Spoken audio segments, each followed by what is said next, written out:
आपका gain on disposal of non current assets या disposal of shares in securities. आप non current asset बेचते हैं, गेन होता है, एचएमआरसी बोलते हैं मैं आ गया, मेरा हिस्सा दो, मुझे टैक्स दो। ये है सीजीटी। ये इसका एक फॉर्मेट मैंने लिखा, अब इस फॉर्मेट को डिटेल में डिस्कस करेगा। ये फॉर्मेट कहता है डिस्पोजल प्रोसीड, क्या लिखा हुआ है बेटा, डिस्पोजल प्रोसीड बोले तो सेलिंग प्राइस, आसान भाषा सेलिंग प्राइस। दूसरा लिखा हुआ है incidental cost of sale, incidental cost of sale बोले तो बेचने के लिए जरूरी खर्च, जैसे कि एजेंट की फीस हो सकती है, जैसे कि ब्रोकर की फीस हो सकती है, जैसे कि एडवर्टीजमेंट हो सकता है, जैसे कि कुछ एसेट ऐसे होते हैं जिसके लिए आपको लीगल फीस इंकर करनी पड़ती है। बेचने के लिए जरूरी खर्चे are gonna be incidental cost of sale, बेचने के लिए जरूरी खर्चे इंसिडेंटल कॉस्ट ऑफ सेल है, जो कि डिस्पोजल प्रोसीड यानी सेलिंग प्राइस से माइनस होगा। आसान भाषा, अगर एफआर का पेपर दिया है, नहीं दिया एफए तो दिया है, IS2 तो पढ़ा है, selling price minus selling expense NRV आया। अकाउंटिंग की भाषा में इसको एनआरवी बोलते हैं, टैक्स की भाषा में एनआरवी कुछ नहीं होता है, नेट सेल प्रोसीड होता है, खलास। अब इसमें से तीन चीजें जो रेड कलर से लिखी हैं वो माइनस करनी है। एक है कॉस्ट, एसेट खरीदा कितने का, एसेट की रियल कॉस्ट, सच्ची मुच्ची की कॉस्ट कितनी थी, how much we spend on the purchase of that asset, और कॉस्ट के बाद आपने लेनी है खरीदते समय की जरूरी खर्चे।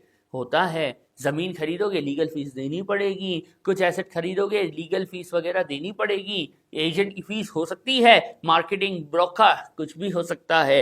इंसिडेंटल कॉस्ट ऑफ सेल या परचेज होंगी, गिवन होंगी, सेल के टाइम है तो इधर, परचेज के टाइम है तो इधर माइनस होगा। और तीसरा रेड कलर से जो लिखा हुआ है वो है इंप्रूवमेंट। अगर आपने एसेट पे खरीदने के बाद बेचने से पहले कोई कैपिटल एक्सपेंस किया है, इंप्रूवमेंट कैपिटल एक्सपेंस, आपने घर लिया था उसमें कमरे बनवा लिए, कंजर्वेटरी ऐड कर ली, capital expenses, you know, capital expenses are gonna be deducted here. जब नेट सेल प्रोसीड से फकत तीन, वाहिद इतनाइन तलाता, तीन तीन तीन, कॉस्ट, खरीदते समय का जरूरी खर्चा और कैपिटल एक्सपेंस, बस तीन चीजें जब उड़ा दोगे तो आएगा चार्जेबल गेन। और इस चार्जेबल गेन पे फिर आगे वर्किंग होगी, आगे भी होगी, जी हाँ, इसकी आगे वर्किंग होगी, जो कि नेक्स्ट वीडियोस में आप देखेंगे। ये एक फॉर्मेट है, ये फॉर्मेट याद करने का, ये फॉर्मेट हिफ्स करने का, ये फॉर्मेट भूलने का नहीं है। तवज्जो, अब ये फॉर्मेट हर एसेट पे लगता है। सर हम जो भी बेचेंगे उस पे लगेगा, तो जी हाँ, if we are going to sell any non-current, so non-current asset, तवज्जो, अगर आपने कोई नॉन करंट एसेट बेचा है तो आपको कसम है आप सीजीटी का फॉर्मेट अप्लाई करें। ये फॉर्मेट को अप्लाई करके देखते हैं। कुछ क्वेश्चंस हैं मेरे हैंडआउट में, हैंडआउट आपके पोर्टल पे अवेलेबल है। क्वेश्चन नंबर 1, ये फॉर्मेट चलाएंगे, ये फॉर्मेट अप्लाई करेंगे, तवज्जो बॉयज एंड गर्ल्स।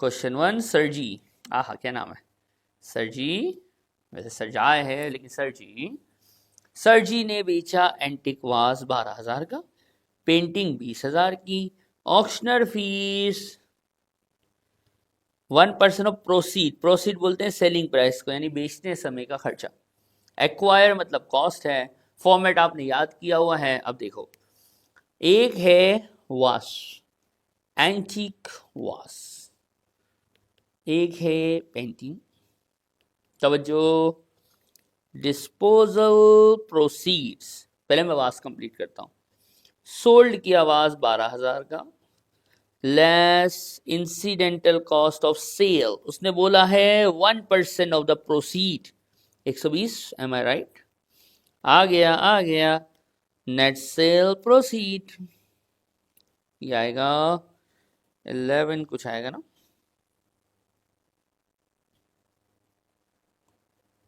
चेक कर लेना, मेरे हिसाब से सही लिखा है मैंने, ठीक हो गया, 11,880 मैंने लिखा। इसके बाद क्या होगा, इसके बाद सर वो जो 3 कॉस्ट है रेड कलर वाली, एली, ये रेड कलर देखो, लेस कॉस्ट, कॉस्ट मतलब परचेज प्राइस 13,000 का लिया था। कोई इंसिडेंटल कॉस्ट ऑफ परचेज, खरीदते समय कोई ऑक्शन वॉक्शन फीस वीस कहीं कुछ लिखा हुआ नहीं है, खत्म, इजी पीजी, ना इम्प्रूवमेंट है। तो मेरे पास यहाँ तो सर गेम हो गया, क्या गेम हो गया सर, ये आंसर माइनस में आएगा तो आएगा बेटा आएगा, इसको बोलेंगे अलाउेबल लॉस। सीजीटी के फॉर्मेट में आंसर माइनस में आता है, आ सकता नहीं, आता है, ये लॉस है, मुझे कैपिटल लॉस हुआ है। और बराबर में चलते हैं, वो मैंने कितने में बेची पेंटिंग, 20,000, वही 1% यानी 200, ये आ गया अपना अल्लाह भला करे 19,800, खरीदी थी 7,000 की, सारे दुख कम हो गए कि पेंटिंग में अच्छा खासा नफा हो रहा है, पाउंड्स में हो रहा है, वाह भाई वाह, क्या बात। तवज्जो, ये आ रहा है 12,800। एक एसेट में फायदा, एक में नुकसान, ultimate final result is gonna be, जैसे प्रॉपर्टी इनकम होती थी ना, एक से ज्यादा प्रॉपर्टी होती थी, हम खेलते थे सेम, नेट चार्जेबल गेन आएगा, और इसके बाद ये फॉर्मेट और आगे बढ़ेगा, ये आ गया अल्लाह भला करे 11,680, खलास हबीबी, ये आपने फॉर्मेट की एप्लीकेशन देखी। एक से ज्यादा एसेट होंगे, सीजीटी जब अप्लाई होगा तो नेट चार्जेबल गेन के आगे की वर्किंग है, परसेंटेजेस वगैरह, तो पहले नेट चार्जेबल गेन निकालोगे तो फिर परसेंटेज लगाओगे ना। तो नेट चार्जेबल गेन क्या होता है, किसी एसेट में फायदा होता है तो किसी में नुकसान होता है, तो फायदा और नुकसान को मिल मिला के हम खेलते हैं। अगला क्वेश्चन है, एक बहन ने दूसरी बहन को घर बेचा, जब तक घर में मेन रेजिडेंस ना लिखा हो ये एग्जाम्प्ट आप नहीं करेंगे, ये आपको मैं बता चुका। दूसरी बात जो सबसे पहले पढ़नी है, इसके बाद ये क्वेश्चन सॉल्व होगा, कभी कभी ऐसा होता है कि लोग जो है ना मोहब्बत में चीज़ें सस्ती बेच देते हैं, ये मैंने अच्छे लफ्ज़ यूज़ किए हैं। दूसरी भाषा में गवर्नमेंट को धोखा देने के लिए बोलते हैं कि हमने सस्ते में बेचा है, मार्केट वैल्यू से सस्ता, यानी मार्केट वैल्यू ज़्यादा होती है और सेलिंग प्राइस कम होती है, और इनको हमने पूछते हैं ना गवाह, हम टैक्स वाले, हम पूछते हैं ऐसा क्यों किया, तो बोला मोहब्बत की वजह से। अल्लाह अल्लाह, मोहब्बत, मैंने अपनी बहन को घर बेचा तो क्यों मैं मार्केट में बेचूंगी, क्या मैं तो सस्ते में दूंगी ना। ऐसी टोपी ड्रामे या हकीकत वल्लाहु आलम बिस्सवाब लोग करते हैं। टैक्स कहता है जब ऐसी टोपी हो ना, ये हम टैक्स वाले इसको टोपी बोलते हैं, हैज़ अ टोपी, हैज़ अ टोपी, तो ऐसी जब टोपी हो तो इसको बोलते हैं सेल एट अंडर वैल्यू।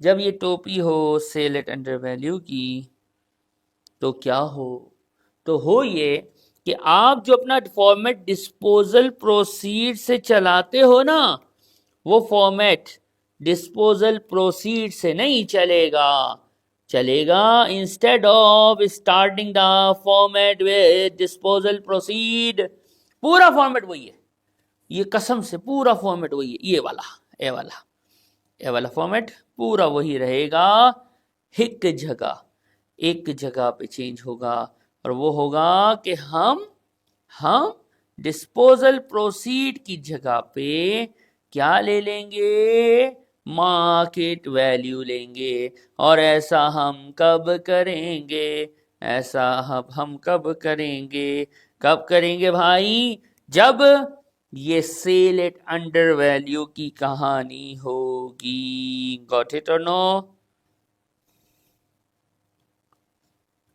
अब तवज्जो, आई नीड योर तवज्जो। क्वेश्चन है, मार्गरेट ने बेचा एक हॉलीडे विला, कहीं मेन रेजिडेंस लिखा हुआ नहीं है, इसका मतलब वर्किंग होगी। बहना को बेचा, बहना मेरी बहना 25,000 का बेचा, जबकि मार्केट वैल्यू लाख रुपए थी, फंस गई मार्केट। यहाँ मार्केट 25,000, अरे पेन नहीं लिख रहा भाई, 25 लिख। जिन्नात का हमला हो गया है पेन के ऊपर। हम 25 लिखना चाह रहे हैं, पेन मना कर रहा है, बोल रहे ना 25 नहीं लिखूंगा। मैंने बोला डिस्पोजल प्रोसीड, सच्ची में 25 है, पेन लिख दे 25। पेन बोल रहे ना मैं नहीं लिखूंगा 25। तो क्यों नहीं लिख रहा है मेरा पेन 25? क्योंकि सर आपका पेन है, इसको कानून पता है। इसने कहा कि भैया सर ने अभी अभी ताज़ा ताज़ा फ्रेश पढ़ाया है। क्या पढ़ाया है कि जब ऐसी हरकत हो तो आपने आंसर को मार्केट वैल्यू से स्टार्ट करने का, जो कि 1 लाख है। खरीदा कितने में था? 20,000 का खरीदा था, कॉस्ट 20 लिख देते हैं। लीगल फीस खरीदते वक्त, देखा खरीदते वक्त की legal fees, incidental cost of purchase है, ओके। और कंजर्वेटरी समझ लो कमरा शमरा ऐड करवाया होगा, which is a capital expenditure, और कैपिटल एक्सपेंडिचर आना है इधर। बेचते वक्त की कोई इंसिडेंटल कॉस्ट नहीं है, ये आपने कंप्लीट कर लिया। क्या बात है। उठाओ बेटा कैलकुलेटर, उठाओ, किसको उठाओ? कैलकुलेटर को उठाओ और चलाओ और बताओ आंसर आता है क्या। 1 लाख माइनस 20 माइनस 500 माइनस 10, खत्म। ये हो गया। एक और सीन खलास। इसमें कोई प्रॉब्लम हो तो व्हाट्सएप है ना, पूछना जरूर। फिर अगला क्वेश्चन आएगा,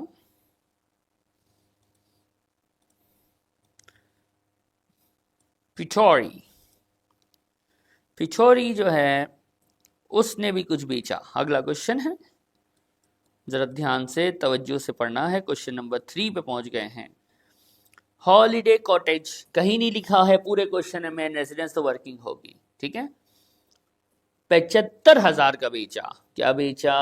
हॉलीडे कॉटेज, ओके। कॉस्ट थी इतनी, एक्सटेंड मतलब कैपिटल एक्सपेंस किया है इतना।